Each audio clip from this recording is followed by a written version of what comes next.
এটা একটা ওকিনাভা কোম্পানির 48 ভোল্টের ব্যাটারি। ব্যাটারিটার বিএমএস বোর্ড পুড়ে গিয়েছে, একেবারে পুড়ে গিয়েছে। এই বোর্ড ব্যাটারিতে একটা নতুন বিএমএস লাগানো হচ্ছে। বিএমএসটা লাগানোর পরে, কানেকশনের পরে আমরা আপনাদেরকে ভিডিও দেখাবো যে ব্যাটারিটা চালু হলো কিনা, চার্জ হচ্ছে কিনা।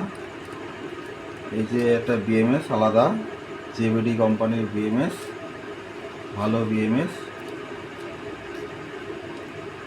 এবং এই ব্যাটারিটা হচ্ছে ওকিনাভা কোম্পানির।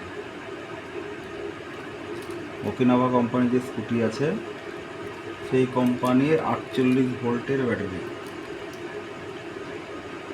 আপনারা যদি ব্যাটারি সারাতে চান, লিথিয়াম ব্যাটারি সারাতে চান, তাহলে আমাদের সঙ্গে যোগাযোগ করতে পারেন। আমাদের ফোন নাম্বার দেওয়া থাকবে।